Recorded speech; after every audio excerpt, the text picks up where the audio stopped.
welcome to this session of the conference. This is a new innovation on our part, and we thought when we were establishing our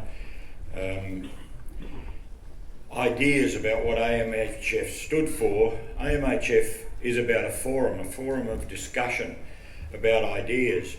And when we developed our logo and all the things that means and that go with it, one of the things that came up was that in a conference like this or a gathering like this, quite often it's about breakout sessions and people delivering papers, and we really need to think about 21st century man as we move forward into the future.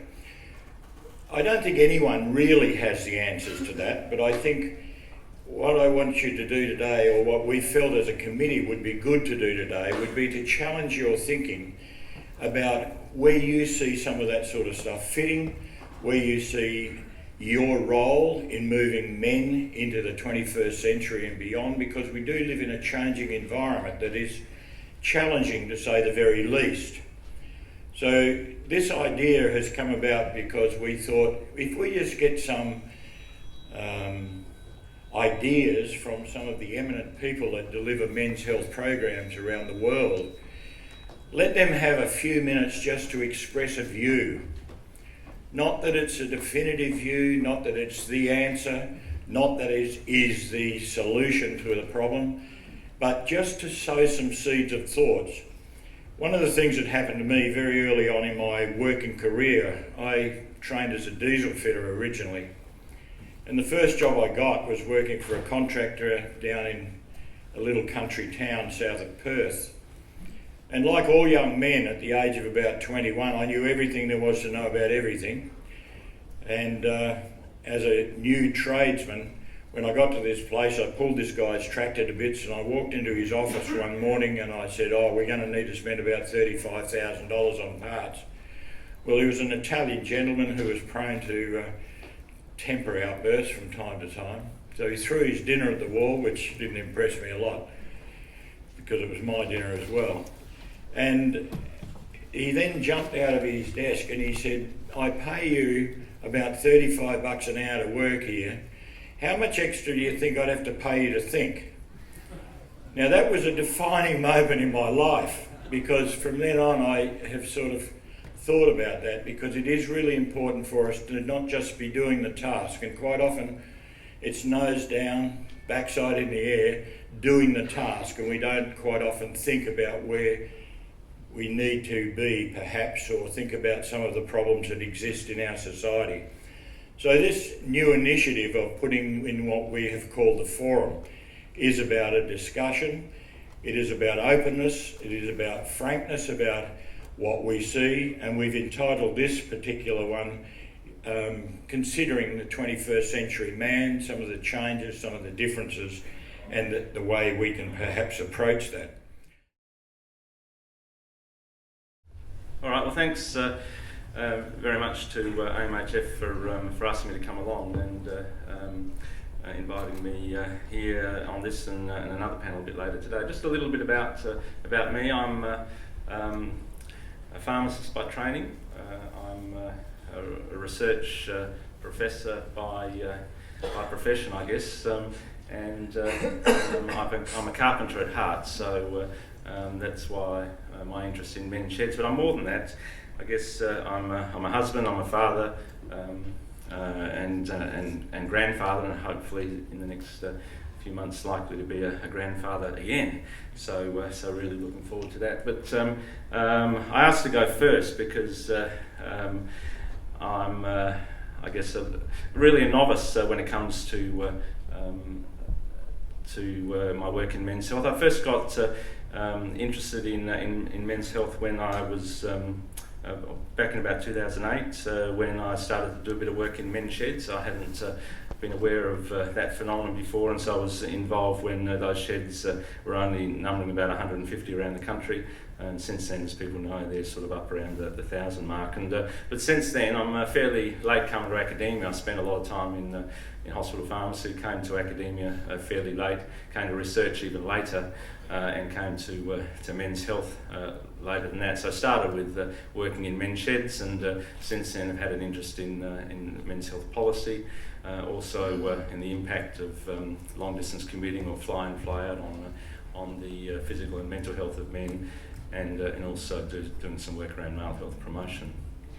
So I'm also a director of the Australian Institute of Male Studies. I'm on the South Australian Men's Sheds Association Committee, and I'm chairman of the Whyalla Men's Shed.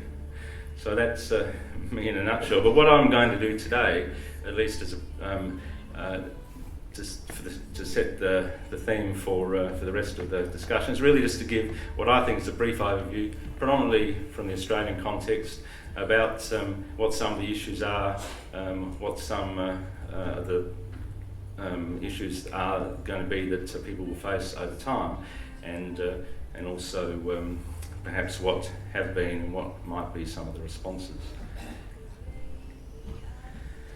So this was a question that was posed to all of us on the panel. What does it mean effectively to be a man in the 21st century? And they're suggesting to us that in just one generation the expectations of men and women have changed, in some areas almost beyond recognition. And it's left many men, boys, struggling and perhaps in a state of quandary about what the future holds for them. The key issues, I think, as we've heard a number of times at this conference, are the poorer educational outcomes that we're starting to see now amongst our boys, particularly in high school and also at university, with the proportion of women or females who are doing very well and who are graduating from universities is much better than the boys, who are starting to sort of reach 60-70% now, and even those males that enter university are less likely to graduate than females. So this has a range of implications. There are poorer employment prospects, obviously lesser income prospects, and as women become more independent and are looking for men who can provide equally for them, that might affect relationship prospects, and then reproductive outcomes. If you're not in a relationship, less likelihood of having children, and so on. So there's a cycle which we're starting to see, which is ever diminishing, and unless we're able to address it, unless we're able to adapt to the changes that are being presented, then we're looking at a bleaker future than we could otherwise have. But I think the important thing to note is this isn't a new problem. I mean, I came across this reference by, or a book by Ralph Lucci, which was actually published in 1967. And if you have a read of that, basically he's identifying the same thing more than 50 years ago, and that was basically observations of what had been happening sort of post-war. So essentially that there'd been important changes in the ideal of equality. There was the emancipation of women, and roles and role models were changing, and there were less male models, male figures for younger people to identify with, and a confusion about what it is to be masculine, how that is differentiated from what it means to be feminine, and what shouldn't really be either. So I thought that was just salutatory that this isn't something that's new. And there are any number of books out there too that you can see. I mean, Lionel Tiger, The Decline of Males, is obviously Warren's couple of books there, and you'll find many others that outline the concerns. So where did this all start? I mean, baby boomers like me, and with their parents sort of born, pre-World War, would understand and would have experience of a different family dynamic where women went to school. There was certainly in Australia and in the US, there wasn't any problem with that. They often worked for a few years, but then they got married, they had children, they stayed home and looked after them, and the husband, in return, worked, supplied virtually all his income and died, usually in the mid-60s. These days we're living a bit longer, but it was what we called then the nuclear family, and there was an acceptance and a sharing of dwellings, of time, of resources, expectations and dreams. And the roles and responsibilities weren't really questioned, and people lived so supposedly happily ever after, and that was the situation around the war. About 2/3 of families, there was a single income earner. These days, families in Australia are still the predominant sort of social structure, but they're often not married, and only a very small percentage are single income. So what we have now is that, as I said, we have non-nuptial relations, so de facto relationships, and people have various relationships over time. There's clearly increased materialism, which has really meant people have sort of succumbed to the Industrial Revolution and the need for more and more goods. So males and females are obliged to work. There's a little fewer single income families and so on. And the emancipation of women, which certainly is, I'm not suggesting is a bad thing, by any means, but it has changed the nature of our social structure in our society, and we need to be able to respond to that. And I think in many cases the changes have been unexpected, and we're still waking up and realising it. But that's not to say that everything's bad, and not by any means. I mean, families are still more common than not. They still represent about 85% of the social structures in Australia. And many people still live the way their parents did, essentially the same problems, looking for the same kinds of outcomes, solutions to problems and so on. But social climate has changed. Emancipation of women has given women a lot more independence, a lot more freedom. That's a great thing. But in contrast, it hasn't freed men up. Men still have the same or sometimes more responsibilities than they've had in the past, but they've now got less control, less authority, and they are really obligated still to provide not only for families but also for society, often to their detriment, and in the process, because of the issues of emancipation and the feminist impact over years, we've seen diminution of equity in over a range of domains. So it doesn't affect everybody. So not everybody's affected by these challenges, but not directly anyway. But all people are affected indirectly, because all society is affected. People are working more. We've got delayed or deferred marriage. We've got fewer children. There's more divorces.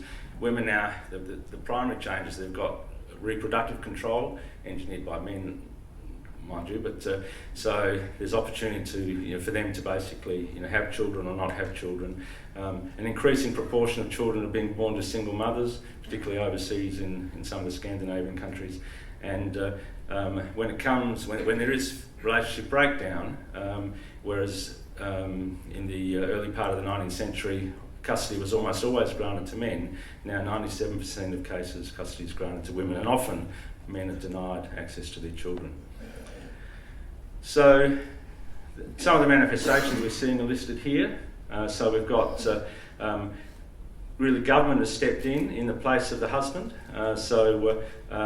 They have assumed the traditional role, which is really sidelined traditional roles for men. But women, there's more stigma now being unemployed than unmarried. Institutions are becoming increasingly feminised, across a range of domains again, which has resulted in increased disenfranchisement of men. And we're seeing diminishing roles as partners, fathers, providers, and therefore fewer male role models, and boys and men are suffering as a consequence. And some of the symptoms here we've heard during other sessions. So we've got boys not learning how to become men, so the transitions are difficult. And I'm at 11 minutes now, that's good. We've got increased risk-taking and other antisocial behaviours, and there are poor outcomes across a number of areas: education, employment, income. And this is a vicious circle because it just continues to feed into to different generations. So they're the symptoms that we're seeing, and what I'm sure our learned colleagues will discuss in more detail, and particularly from an international perspective. There have been some important responses, so things are good, and there's a number of different policies that have come out over the last few years, although it's important to note that some of these are at risk, and so there's a lot of work to be done to make sure that these remain at the forefront of government agendas. But by and large, the policies do address those issues that we've talked about before, and they realise the disadvantage and the inequity, and they're taking a social determinants approach to fixing those things.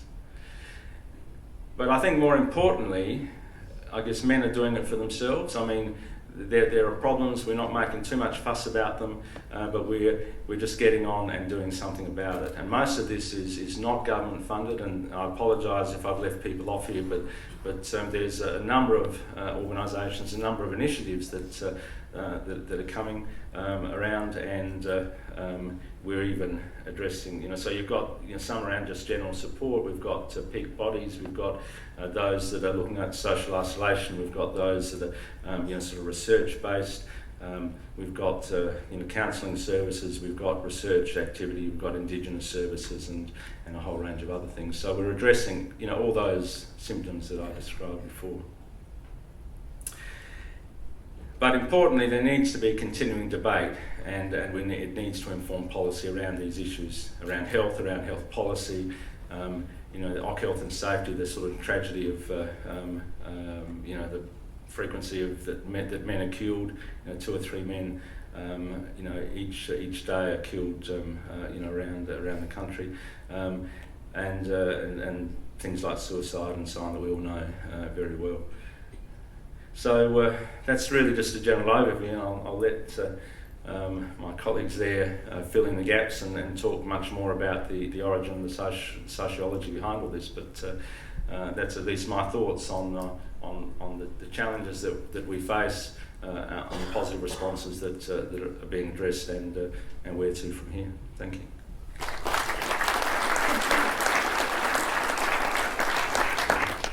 I don't know about you, but when I think about the sort of situation we're in, we need to realise that any social change or anything like the Industrial Revolution goes through various phases. And the Industrial Revolution is one of those things that gives us a practical model, if you like, of what we need to understand in the time we're in. Because for me, we're in about the 5th or 6th stage of the Industrial Revolution. Each phase of the Industrial Revolution goes through 5 phases, and most of you would probably be aware of that. Someone comes up with a new idea, whether that's a steam engine or a binary system which works a computer, and when they actually find that new piece of information, they say, well, what the hell are we going to do with it? And so then there comes the inventive stage of embedding it into our society. So with the binary system, we invented computers, and they started to become a part of our life. The third phase is usually a crisis. This thing's getting out of control. It's overrunning the world, and we don't know what to do with it next, and it is in a bit of a state of flux. The crisis in the computing system really came about with the financial crisis, where it got out of control and blew the world to pieces financially in a whole lot of ways. We then find ways of managing it, controlling it, and then we settle down to, well, it's embedded into our culture and we can live with that. And I think social change is very similar to that. But as that gets to that point, someone comes up with another new idea, and the thing we're coming up with now is nanocomputers and all those nano systems of being able to... So if we think about social change in the same way, I think what we've got from Gary is a really good background of some of the things that we need to confront and some of the things we need to think about. And we need to also think about where we are in that five-step system of change. Because for me, there is a great hope for the future, in my opinion, and we sometimes have all the dooms people sort of saying the world will end because of this. I don't believe that. I think we just need to manage this crisis. Hi, I'm Glen, Poole. I'm from the UK. You probably gathered already. and I run a consultancy called Helping Men, and I run an online campaign called Equality for Men, and I am a 21st century man. Who remembers the 21st century starting? Do you remember where you were? Yeah, right. I remember it really clearly because I've got a picture at home. It's New Year's Eve 1999, right?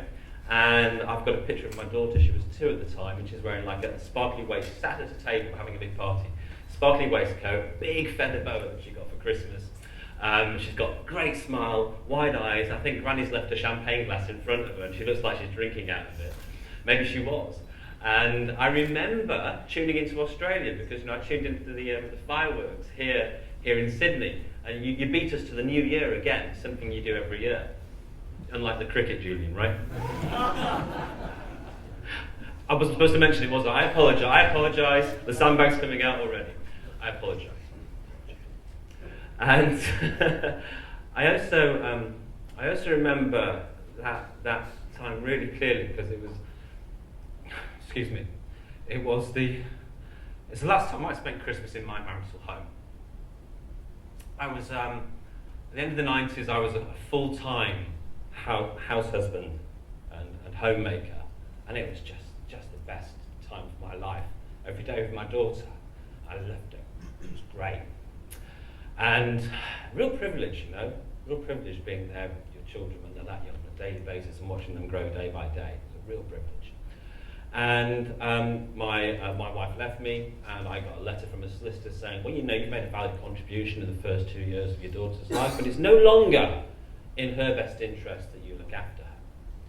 So that's when I found out about what happens sometimes to dads and to men and boys in the world, and that's when I got really interested in men's work. So before we talk about 21st century man and look ahead a century, that's a long time, a century. I think it's important to perhaps look back a century. I was really struck by Randall Ross on Tuesday morning talking about how he works with Indigenous men and how they look at what happened to the Indigenous males as a result of colonisation. They take them back and they look at that. And he said it's not to point the finger of blame. It's to understand our past so that we can make sense of it and also then create something new for the future. And as I was listening to that, I thought, yeah, I really get that. I can really see the importance about the healing of that. And I also thought, we could do that in different ways for men and boys of all cultures. There's a lot to understand about what's happened in the last century if we're going to try to work out how to help men in the next century. So if you look back 100 years, that was 1913. From a UK perspective, the year before we had the greatest symbol of the way gender was done then, the whole sort of women and children first. The Titanic went down, and 100% of children in first class and second class were saved. 75% of all women on board were saved, and only 20% of men were saved. 80% of men on the boat died, putting women and children first. And then in 1914, 99 years ago, we know what happened in 1914. The impact reached around the world, and millions of men were sent to their death. And from a UK perspective, most of those men didn't have a right to vote for the government that sent them to their death. They didn't have voting rights. And when we look back at that century, and we talk about the history of that century, we teach our boys about the history of that century, we teach them about the suffrage and what women went through. But we don't teach them about what men went through. We don't teach them about the suffragettes who were pushing white feathers into the hands of teenage boys and young men to shame them as cowards to go and fight and die for the country.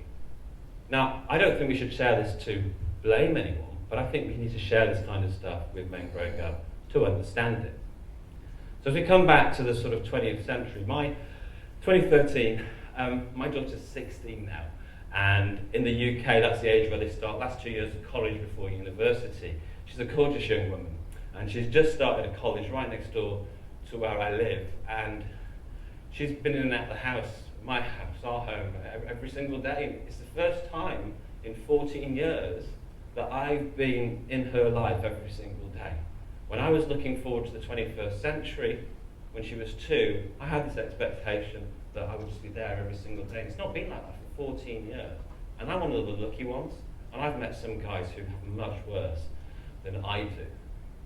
So I'm making sense of what happened to me as I transitioned from the 20th and 21st century. I think we all need to do that, right? For ourselves and for our brothers, so that we can move forward.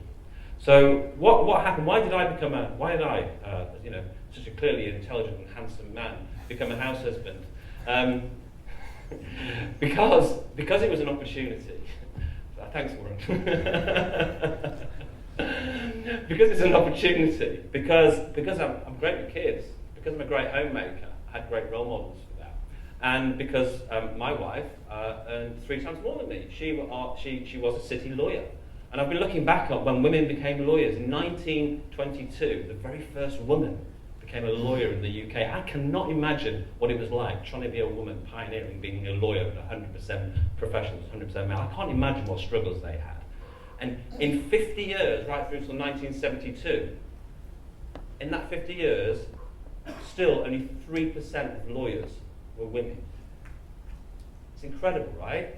Because when you look now, just another 40 years, in the UK it's 50-50. And not just that, at university, 2/3 of law students are women. So we can change what happens in terms of gender roles rapidly in a few decades. We've done it for women in the workplace, we've done it for women in education, and it's been uneven, we know that. But what about the areas where it's men who have the inequality and the disadvantage? What's there to change? So I'm going to chuck some UK statistics at you. So right now, these are statistics from right now, 99% of soldiers who died in Afghanistan, they were men. 75% of suicides, men. 12 guys in the UK will kill themselves today, on average. 90% of rough sleepers, homeless guys, are men. 95% of guys in prison are men. 96% of workplace deaths are men. We estimate 20,000 occupational deaths in the UK every year. The majority of them are men. Globally, over 80% of violent deaths every year are men. Back in the UK, I only found this one out recently. You've got to dig sometimes to get to the bottom of this stuff. 96% of racially motivated murder victims are men. 2/3 of victims of homophobic crime are men. 4 out of 5 children excluded from school are boys, and at school, nearly 90% of teachers are women in primary school, and 97% of teachers in nursery schools are women. And for parents who live apart from their children, like me, 92% of us are men, are dads. Imagine what it would be like in 40 years' time if we could radically change that in the way that we've changed some of the domains for women. This isn't new stuff. Our brothers in the men's movement were pointing to this stuff 60s, 70s, 80s. And I don't want to be standing here in 40 years' time. Well, I do want to be standing in 40 years. But maybe not here. As an elder, pointing to the same statistics and looking back and going, what was it like in 2013, and in 2053 we're still saying the same stuff. We need to do something about this stuff. Because there are other countries just starting this journey. So we've got to understand it for ourselves, for our own brothers. Understood what our fathers and our forefathers have been through where it hasn't worked. For us, for our countries, but for the countries that are coming up behind us in terms of their evolution and development. For the men and for the women, to help make those transitions in a way that does it better than we did, to learn fast from the mistakes of the past. So let's try and simplify it, right? Over the last 40 years, it's been 40 years, 50 years ago, it was really clear. Men were the provider, women were the carers, broadly speaking. Now what's happened is we've not had a reversal of roles. There's been a diversification of roles. So women now can be the provider for themselves or provider in a relationship, mostly a provider and a carer mostly, but a bit of a provider, or a carer who's been cared for and provided for. Now guys have that diversification as well, but women it's quite even, an even spread. There seems to be more choices. Whereas guys, there's just a few guys in those sort of the edges, and most still in a similar role. And there's our invisible lot. 2 minutes. Okay, thank you. The invisible lot, who are the homeless, the suicides, be imprisoned, be excluded from school. The ones that aren't providing and caring for anyone, not providing and caring for themselves, the brothers that we are failing to provide for and care for. Because we don't provide and care for those boys growing up, we don't actually give them the opportunity to become either a provider or a carer. And those choices are available as we go to the future. As I look to the future, I see gender's not rigid, gender's diverse. It's diverse in all of us. I meet men and women who have a broad range of ways of expressing gender, right? Like gender to me, in the future, gender qualities is like a toolbox, ranging from maybe like a sledgehammer to a pair of tweezers. And if you've got a toolbox, tools aren't dangerous, tools are great. If you use them wrongly, they're dangerous, right? If you're not taught how to use a range of tools, and if you've got a big toolbox, you want to use the right tools at the right time. You've got a splinter, you're not going to say, Alan, get the sledgehammer. You're going to get Alan, get the tweezers, right? But if you want to break through something, you want to smash something down, you want to change something, you might want to try and do it with a pair of tweezers, you might want a sledgehammer. Now, those tools are actually available to us all, those qualities, the feminine and masculine qualities. And in the future, I see that men and women will be much more diverse and have access to all of that, but only if we teach them that. And we've got the tools in the men's movement. We know how to do this stuff. We're breaking through the background conversation that men are problems and women have problems. We know it's not like that. We have language for it. We talk about getting away from the deficit model and moving towards the generative model. Those of us do men's work. We know to come from the heart, not from the head, when we're helping our brothers. We know how to make a difference for men and boys. We have the skills, and those skills are not out there and being used right now as much as they could be. We could be making a much bigger difference. Men and for women for a future together.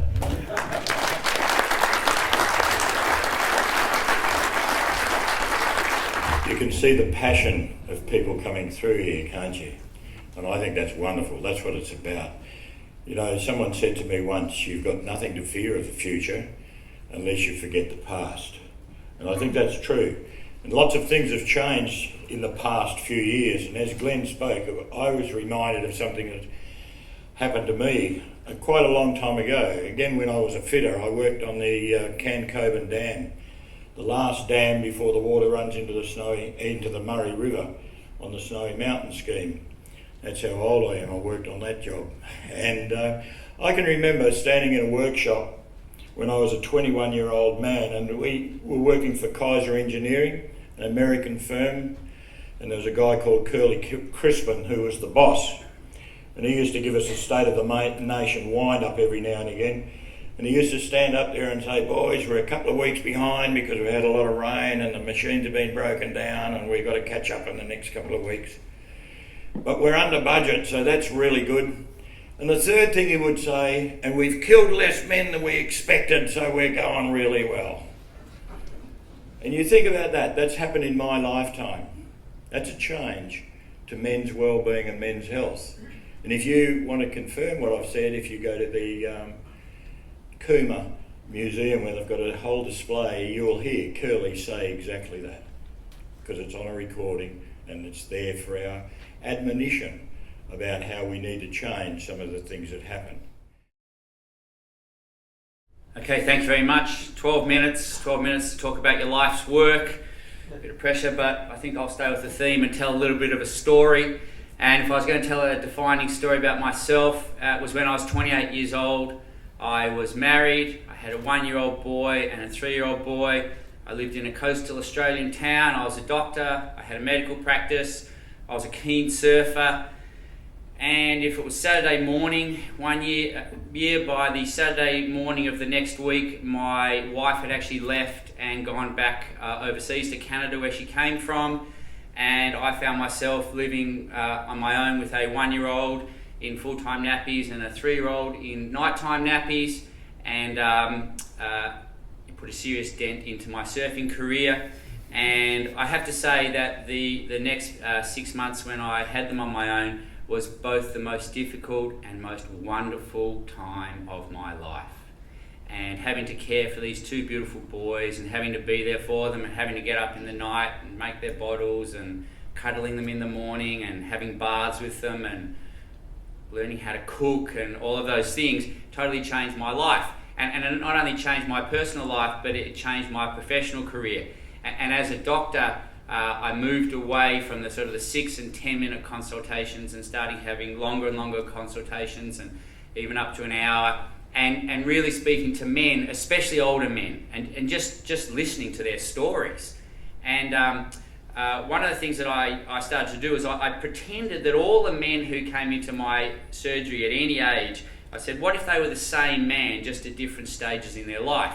And what I found was that many of the older men, 40s, 50s and 60s, who I was supposed to treat and who I was supposed to sort of use some form of drugs or medication for, a lot of their issues came from unhealthy lifestyle or addictions, and it might have been, could be drugs, alcohol, cigarettes, but it could also be overwork, overeating, bad relationships, whatever.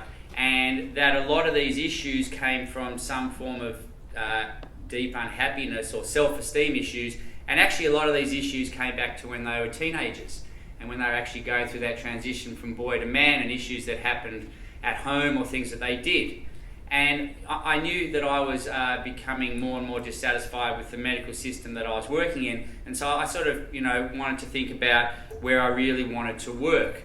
And what really stood out for me in Australia was how incredibly happy and balanced so many of our young boys are, the sort of 6 to 10-year-olds, and how incredibly unhappy and out of balance many of our teenage boys are. The same kid. And there's actually some research which came out which shows that for a male in Australia, the happiest time of his life is between the ages of 10 and 12 years of age.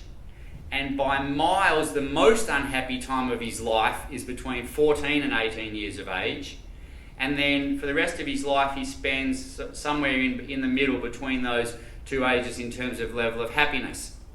So whilst I believe that we have to do work with men and boys at all ages, I made a decision that the point that I really wanted to work was with teenage boys, and especially in this time when they were shifting from boys to young men. And when I really looked into it, what I found was that sort of between 14 and 18, we now have an incredible number of labels for our boys who are struggling, whether it's they've got ADHD or they've got some form of personality disorder, or where they've got schizophrenia, or where they've got borderline antisocial behavioural disorders, or all these sorts of things. And we are medicating and putting into various forms of treatment our boys en masse. In some of the communities, 10 to 20% of boys are on medication. Now, how can it be okay? How can it be right that 10 to 20% of our teenage boys are being medicated just so that we can actually handle them?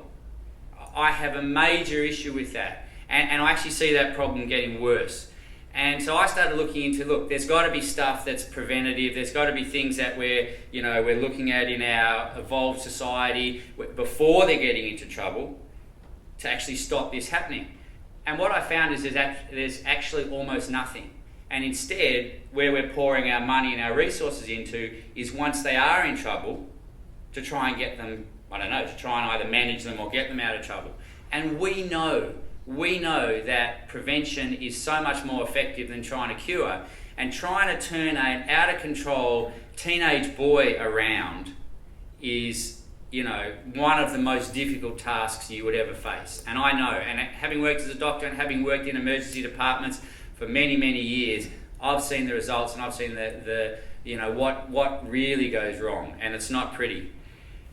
And so I started looking to, okay, well, if we don't have anything, I started looking outside the box, and what really got my interest was that traditional societies all over the world, every single traditional society would always have had some sort of process, some sort of coming of age, rite of passage ceremony to celebrate and acknowledge the fact that their boys were becoming young men. And they all did it, and they all did the same things.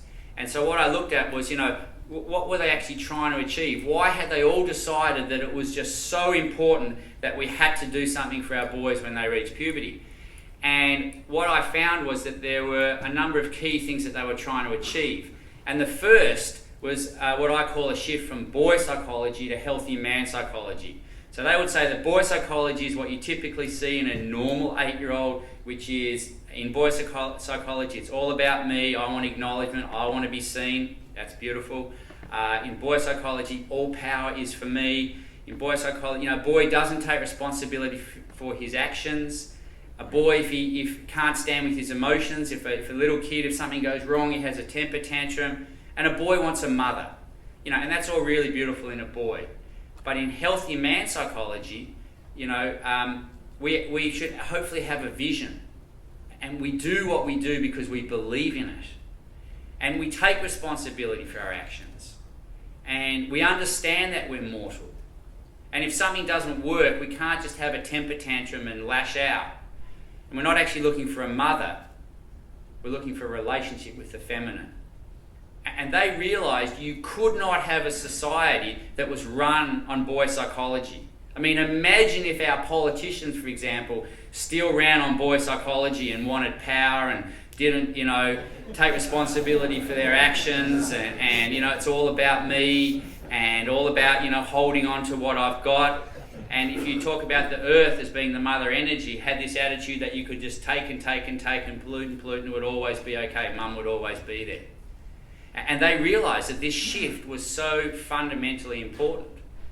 And that was the first thing that they recognised. And then the second thing that they recognised in these traditional societies is that every single boy is different. And every single boy has gifts and talents. Every single boy has genius. Every single boy has a spirit.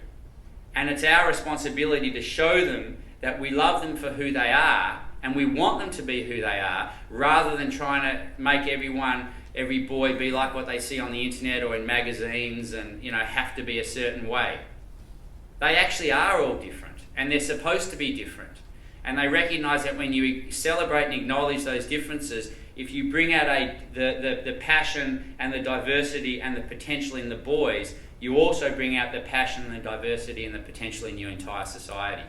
And the third thing they recognise is that boys need mentors. Boys need men who are there for them when they're young men, to support them, to be there when they get in trouble, to talk to them, to tell them stories, to discipline them, whatever.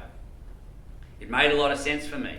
And 20 years ago, we started running some programs, and the first ones we ran were called Boys at the Crossing, and then Pathways program, and now there's all sorts of organisations running. We've got the guys from Powerhouse programs here. There's programs called Raising Men. There's Darren Lewis up in northern New South Wales doing fathering adventures. A huge part of this work is also connecting boys with fathers. And I'm proud to say that over 20,000 people in Australia and around the world have been through these programs. And I believe that, for me, the greatest place we can spend our dollar is on actually creating a healthy transition from boy to young man, because that has implications for the rest of his life. I know that. I've seen it. I know what happens when boys go through these programs. And I also believe, I'm hugely optimistic that this sort of work can actually happen within the mainstream. And that not only is it fabulous for the boys, but who actually runs these programs is us men as elders. And it actually gives us a role. And, that, for example, one of the things as a father, and I hear so many men say, is that having this great desire to pass our wisdom and knowledge onto our boys. And we can do that. But if we do it in an appropriate way, not by telling them how to live their lives, but by actually sharing our stories so they make up their own decisions. And we know the best way to pass on knowledge now is through story. That has an incredibly powerful impact. So I stand here, I think we're at a critical stage. We're at a stage where we could actually very easily destroy the world, but we're also at a stage where with everything we know, we could do something incredible. And that, for me, the connection between the elders and the young men in our community, and the ability to pass on stories and the ability to be there and to really support our young men and to help them find what they're passionate about, it shouldn't be something that we just fantasize and we talk about. I want to see this in the mainstream. I want to see all sorts of programs introduced into schools. I want to see this happening all over the world, and I think it's extremely possible. Thank you. What I'm going to look at is 6 visions of the future, and very briefly, obviously. One is the law, Second is our sons. Third is fathers. Fourth is communication. And fifth is schools, and 6 universities. So let me start with that. The law. First of all, I'm really impressed with what's happening here in Australia with men's work. It really gives me enormous inspiration, especially in comparison to a lot of the resistance in the United States. And you've started in a really good place with the law. There's sort of a dichotomy, a cognitive dissonance built into the law. And you started with the good part of the cognitive dissonance. One part of the cognitive dissonance is that we all believe in equality. So we can create a Gender Equality Act, as you've done here in Australia, and catering to the one part of the cognitive dissonance that works in our favor, which is that we believe in equality. The other part of the cognitive dissonance is that we don't believe in equality. That is, we don't believe in equality when it comes to women and men. We believe, as Richard pointed out, I think it's Richard Fletcher pointed out, that when we pass a law about paternity leave, that we have a paternity leave for 2 weeks for men and 24 weeks for women. And if that would be like having STEM professions, the science, technology, engineering, and math professions, and saying we believe in equality, and therefore we're going to have 1/13 of those professionals be women, and be men. Be women, but instead with our approach to equality in the STEM professions, we create scholarships for women to enter the STEM professions in equal numbers, as to the degree that we can get them to do that. But we're not doing that same type of affirmative action outreach and saying, here are scholarships for men, here are financing for men above and beyond what we do for women, because we want to get until we get equal numbers of men into the fathering role. We think of equality, we think of ourselves as being progressive by doing 1/13 of the work. And that's because underneath all of it, we believe that women have the problems and men don't, and we believe that because we believe that underneath it all, we had a patriarchal world in which men made the rules to benefit men at the expense of women, and therefore what the really equality is about is bringing women up to where men are. We don't realize that our history was not about patriarchy, it was about survival being the dominant force. The need for men and women to survive, and men and women work together and sacrifice together. Women sacrificed their lives oftentimes raising children, men sacrificed their lives raising money. And our parents didn't have rights, they had obligations and responsibilities. And we freed each other to have both, we freed each other to sort of look at what women's challenge was to not have an equal opportunity in the world outside the home. We haven't freed ourselves to look at equally the degree to which it has been harmful for all of us, for men to not have equal responsibility, equal opportunities, equal encouragement for their role inside the home. And that's creating part of the tragedy that we're seeing today. Second, our sons. When you speak, what more than anything else we have to understand is that every society that has survived based on its ability to convince its sons to be disposable.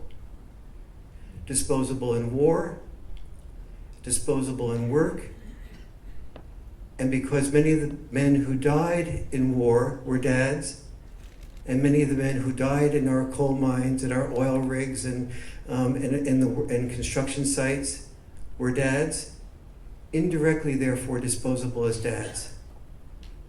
And to think of disposability as power, disposability to learn that your life, that you will be called a hero if you take a risk of your life, that is, if you die, is to invest in a society's psychology in which a society believes that we, on the one hand, want to have our sons be healthy, but on the other hand, we're training them for football and activities that were based on the training of our sons to be disposable. And disposability is not my definition of power. But we trained men to define power as feeling obligated to earn money somebody else spent while we died sooner. And until we recognize that no woman would be stupid enough to define that as power, feeling obligated to earn money that somebody else spent while she died sooner, until we question that definition of power, we will always have the law having gender equality by law, but not gender equality in detail. And the devil, or if you will, the angel, is in the detail. And so that difference between our cognitive dissonance theory of equality on the one hand and the actual practice of it throughout the government, not by the people who hold the positions, but rather by the understanding what the male role is and needs to be and how important it is, and integrating that into our law as well. Our sons, our second point. Our sons are so crucial because women don't fall in love with men who talk about their problems. From a woman's perspective, a man who talks about his problems is a man who is a whining man. Women have been trained to fall in love with alpha men, not whining men. And so the mere articulation of our problems by ourselves is like fingernails on a chalkboard to most women's ears. It's very hard to take in. Women are biologically programmed to look to men to be protectors. And while most women also have another brain that works against that and says, I need to protect myself, she's also not easily emotionally and physically attracted to a man who's talking about the problems that he has. It indicates at a very deep level she doesn't have a real man there. But women have another instinct, and that is the instinct of protecting who? Their children. And when we talk about a boy's problems, her son's problems, women's eyes dilate, moms move forward, they're interested in knowing more about their son's problems. And their nurturing, their empathy, their involvement, their enthusiasm completely awakens. And so if we want to move forward, we have to move our discussion forward through the understanding and the communication about what is happening to our sons, why our sons are in crisis, why our sons are so much more likely to be addicted to video games, why they're so much more likely to be on ADHD, what is happening about phthalates in waters that are leaching, that are creating hormones that mimic estrogen, that create an increase in our gender gap between our women, our daughters and our sons. What's happening with video game access to, not video games, but video pornography, and why that is addicting, what's happening to our sons' brains as we look at the video pornography. These are things that interest every mother. And mothers who have sons with a failure to launch are fascinated to know about that. So we need to move the dialogue of men's issues through boys' issues, which can be heard by women, and no change in gender will occur unless women are on board and women are helping to lead that process. Next is fathers. The reason the paternity leave issue is so crucial is because, we see all around us in social services, as we were talking about before with David, and he was talking about how social services had only about 95% women. When you have women predominantly involved with children, it is the same thing as men being predominantly involved in the government or a corporation, but in reverse. We have a value system. Men and women have tensions in our value systems, a lot of overlap, but a lot of differences as well. And when children are being raised, moms are far more likely to be protective of their children, caring of their children, and nurturing of their children. Dads are more likely to say, be tough love oriented with their children. When the child fails and falls down on a ski slope, come on, get up and do it again. And the mothers feel like you're pushing the child too fast. Moms are more likely to set boundaries. Dads are more likely to enforce the boundaries. And when you have, what's the better answer? The best answer is checks and balances. But checks and balances is different than hierarchy. We have in the family system, to a large degree, hierarchy, where especially in families with divorce, the mother oftentimes will say, this is the way it should be, and if it isn't this way, you're not protecting the child enough. And so the mother is honestly and genuinely fearful that the father will be involved in a way with the children that is not protector oriented. And so we have to, so unless there is equality between men's and women's parenting, the hierarchical arrangement in which the father has to get permission from the mother to do this, and the mother looks down and says, here's what you need to do and here's what you need not to do, because otherwise if you don't do it this way, you will not be seen by me as a good father, and therefore I'll fight you in court if we have a divorce about that. Or I just will move you out of equality in the family. And what in an intact family, when a father is out of equal mode, he then moves into focusing on his work, which he knows makes mom happy because he produces more income, but it doesn't do the best thing for the children. Checks and balances in running a family are like checks and balances in government. We may hate the other side, but in fact we do a better job when we have an equal balance between both the mother and the father. Next, communication. The single biggest problem among human beings is that our Achilles heel is our inability to handle personal criticism from a loved one without becoming defensive. And so if we were to make more progress in the next years than in any other single area, it would be looking at the way to be able to work around our biological propensity to respond defensively to criticism and learn an alternative to that and have that taught in our grammar schools. Thank you.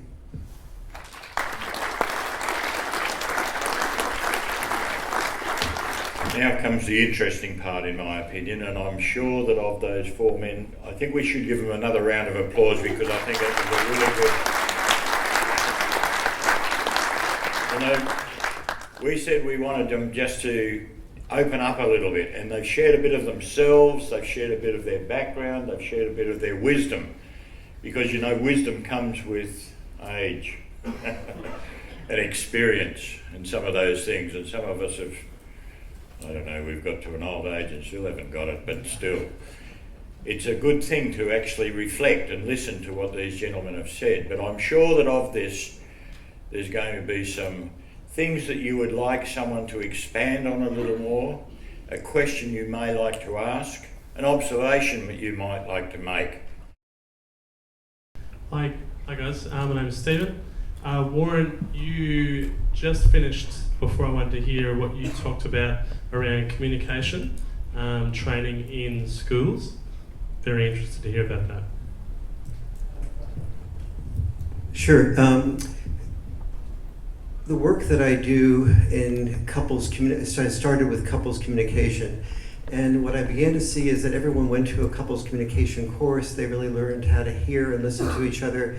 They learned how to do things like active listening, in which they shared what they heard somebody else say and asked if they were distorted and so on.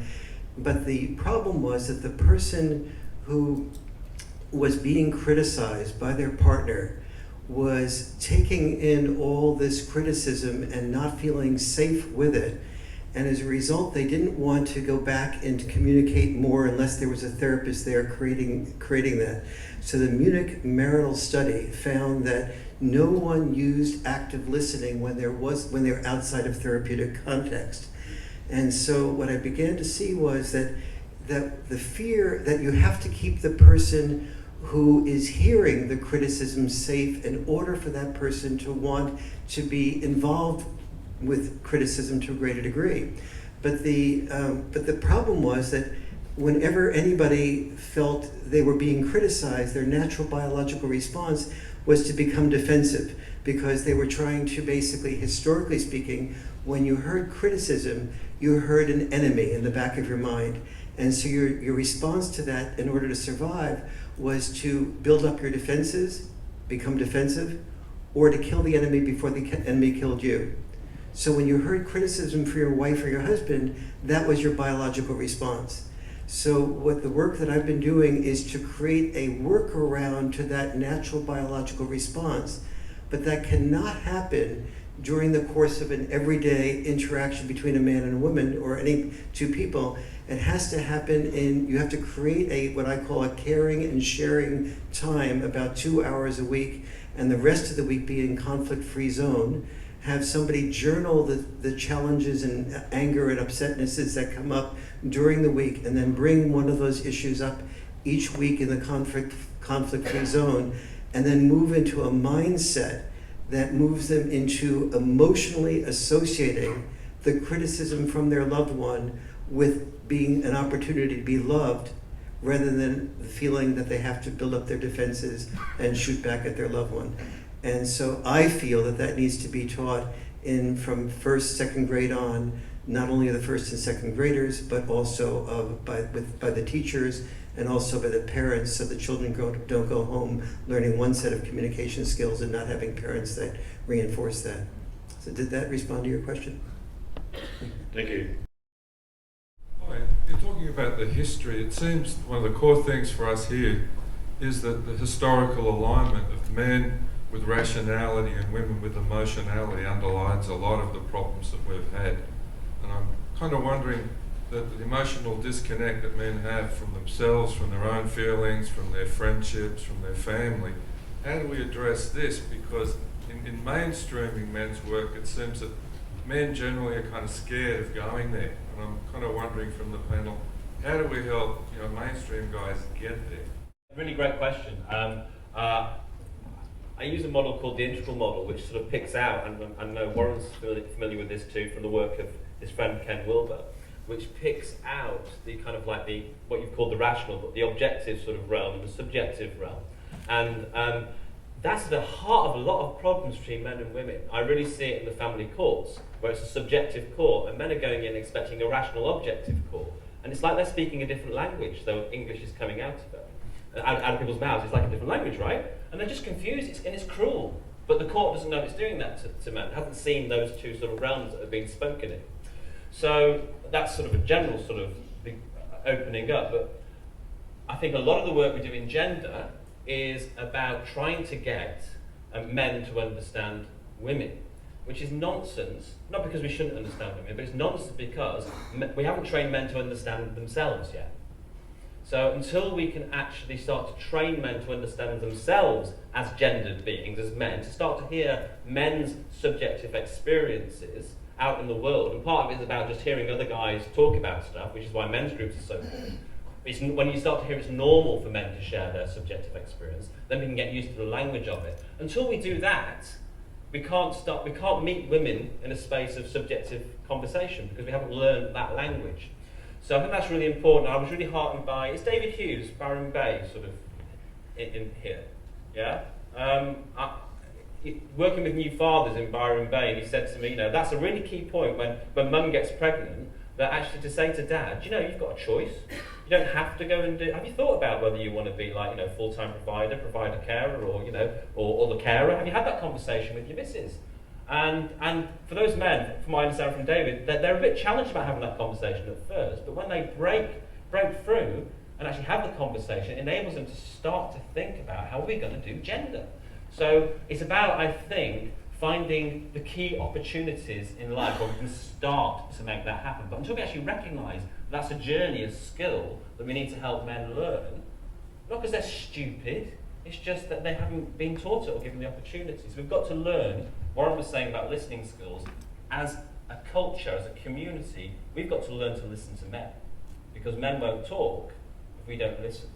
So I hope that gives you some sense. It's quite broad, but it's starting to talk about the fact that men don't talk, about the subjective experience, and getting it out there and giving permission for it to happen, from as far as I'm concerned.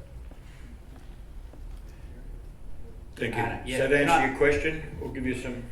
Can I add just one little thing to that, which is that it's a big topic, and one of the biggest issues I find is that people are so busy and have so many other things going on in their lives that it's actually not a big priority to do the gender work, and it's only when key moments come up that it happens.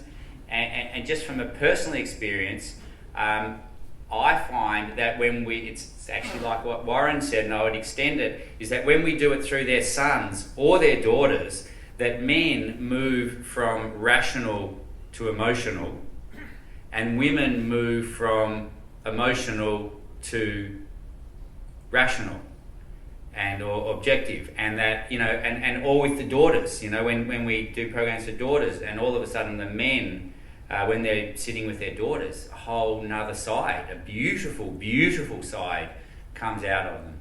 So there's a lot in this, you know, when you bring the child into it, you know, parents who haven't spoken to each other for years because of the, you know, whatever they've been through, when something actually, you know, is directly related to their child in another way, then often they actually will speak, and a lot of healing can happen. So I think there's a lot in that.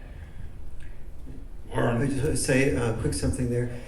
In the past, we as men have contributed to the family earning money, but because that's no longer a unique male characteristic, if we're not going to be lost, we need to be able to contribute something else. And what else we can contribute is parenting skills and nurturing skills. So emotional intelligence is what needs to be framed as the new alpha male. And women, we need to also encourage our daughters to be okay with falling in love with a man who earns less but who parents more. Because we know that when children are raised by fathers who are dominant with a primary parent, that those children do better than any other single demographic. And we know that the type of woman who goes out and focuses on the work, on the workplace and earning, does better, not equal to, but better than her male counterpart under those circumstances. So there's a real opening for men to make a new contribution in the future, because women will never love men who don't make contributions. If our contribution is not unique as an earner, it has to be unique as a father. It has to be unique as a loved one who listens to what the woman is going through rather than just represses our feelings in order to become successful. A lot of wisdom in that. I think, though, you do need to be a little cautious that men aren't unidimensional. I mean, there are going to be attributes that they'll bring to the table, and but yes, we need to get society to shift from that thinking of the hegemonic masculinity, or whatever you want to call it. But I mean, I'm not a therapist, and haven't worked in men's health for the same period of time that my colleagues here have. But one of the things that I've observed in my work with men who go to sheds is that two things really. Firstly, that they need the right kind of environment. They need to feel that they're not being judged, and they need to feel comfortable. And they also need to be given permission, if you like. And some of them can do that in a group environment. You get the conversation going, and people will feed off each other's experience. But some of them, you know, need the permission, and they need that privately so that they can open up. They feel that somebody's legitimising their concerns and is listening to them, and listening is the big key, I think. We as men generally want to solve problems, and that's often part of the difficulty in our conversations with women, that they tell us they've got a problem, and our first response is, how to fix it. But often women just want to be heard, and with a lot of men too, because they haven't had that opportunity before. If you give them the right environment, you give them the permission, then they're usually quite happy to open up. I'm Randall. This question for Arne, I think, in particular, but I think it's across for all of you. What I hadn't heard in discussion was anything around sexuality. I'm interested with Arne. He said, between 10 and 12, you're happiest, and then hit puberty and suddenly crash. Now, what have you added in? You've added in sex, haven't you? You've added in puberty into the mix of things. So I'm curious in terms of the way forward, both the construction of male sexuality and female sexuality, and the biological imperative of of male sexuality, and how is that, what do we need to focus on to move forward on that front?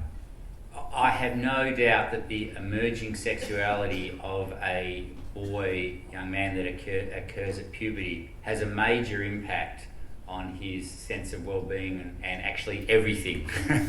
And it's a huge thing. And I guess my concern is that it is almost ignored, and that the boy actually is going through it on his own and doesn't know what's happening to him, or has poor support around it, and today he's getting his information off the internet and through porn and everything like that. And my answer to that is that when this is happening, boys should be sitting in circle with men, hearing their stories around what it was like for them when they were at the same age.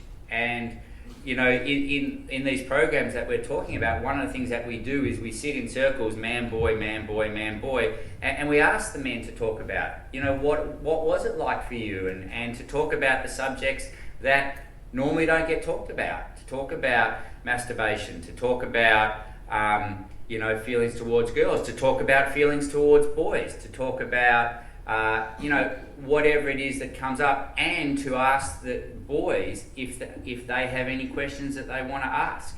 And these circles are incredibly powerful. And for me, these should be normal. Every kid, every boy at 13, 14 should be experiencing this. And one of the things that we know is that pretty much every boy is struggling, and pretty much every boy thinks he's the only boy that's struggling. And that's already a big problem. And when they can actually hear these different experiences, and it actually normalises for them what's going on, then that takes a huge weight off their shoulders and has a big impact. So that would be my answer there. Do a little response to that. Let me ask everybody just to close your eyes for a moment, if you would, and just to visualize something with me.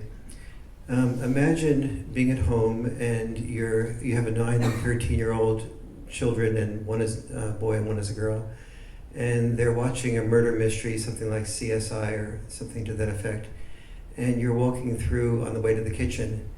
Imagine whether you just note that, or go into the kitchen, or do you turn the TV off because they're watching a murder mystery. Now imagine something else. The next day you walk through and they're not watching the same program anymore, but you see them watching a man and a woman. They're both naked. You see the man's penis erect.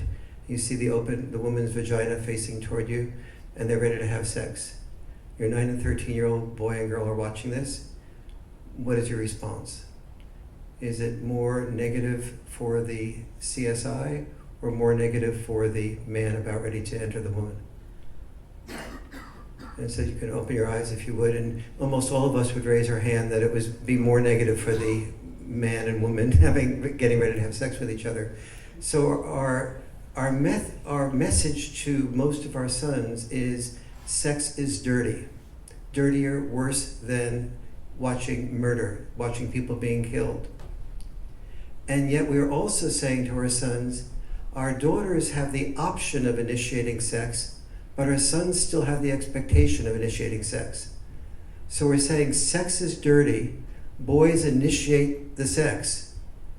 Boys sense and feel that we want sex from women more than women want sex from us. Women may call your son, but it's not usually the women that their son wants to have call him. So for your son to be sexual with the woman he wants to be sexual with, he has to do initiating, but he fears rejection. And what is being learned about sex in school is not only is sex dirty, but sex causes diseases, sex causes pregnancy, obviously it does, or can, and sex causes a whole series of other things. The joy of sex and the discussion of it and the value of sharing and equality has not been translated into we have an obligation to train our daughters in school and at home to take an equal responsibility for sharing the risks of rejection. The risks of rejection, the expectation of risking rejection is still largely on our sons. But So when he is in failure to launch mode and is not doing as well in school as our daughters, he fears that he will be rejected by women who want the small number of boys who are doing extremely well. So he retreats into video porn, of which he can get 250 million options on the internet for free. And then that video porn addicts the nucleus accumbens part of his brain to more video porn, and it closes the dorsolateral prefrontal cortex part of his brain to to wanting to succeed in real life with real women. And so we have a set of problems interacting with each other that we need to confront around gender, sexuality in our school systems and in our homes that we haven't even begun the discussion of yet. Thank you. I think the discussions today are really inspirational, and I'm wondering whether you could just reinforce what resources there are to go back and look closer at them, if there's any books that you've particularly written, anything that we can actually go back to and have a closer look at some of the concepts that are being discussed today. So it's all well and good to come today, but I always question people after the forum. You have a warm bath feeling. In 3 days' time, what are you actually going to do with that information? So that we can actually take the information away today and implement it in our lives. Can you perhaps highlight some of the references people can go back to? I can, personal perspective, in terms of just broad range of issues, I think it's really important to be aware of those. I've just written a book called Equality for Men, which is available online as an ebook at the moment. And also, I blog an awful lot. What I'm trying to blog about, I'm trying to build a global network. This is why I ended up here, because you go out into the world looking for who's already doing great work, and you in the world of men stuff, and you very quickly arrive at Australia. And there's also stuff outside of Australia which you guys can learn from. So I blog a lot. I blog on a site called Helping Men, and I try and share good practice from around the world. And certainly if you email me, if anyone emails me, I'm connected to so many different networks. If you tell me your specific area of interest, I'll try and connect you to any existing network on any issue to do with men and boys from different perspectives. I don't have one particular approach. I try and connect all different approaches and push people in the direction which is most appropriate to them. So I'm really happy to receive emails off people interested in men's work and try and connect you to the best people around the world in your field. English speaking mostly at the moment, but I'm working on my different languages. We have time for one more question. I was particularly interested in Warren as well, Warren. Sorry, particularly interested in yourself, Warren. Fascinated by the clarity of the concept. Have you written a book on it? Yes. I guess if I were to look at the book that I've written that covers the most areas that I feel is my strongest, it's The Myth of Male Power. And that really helps most people understand, what is the underlying disposability of men, and what do we need to go through, and what's the journey that you need to take through biology, through history, through present day law, through male-female interactions. So that covers the broadest base.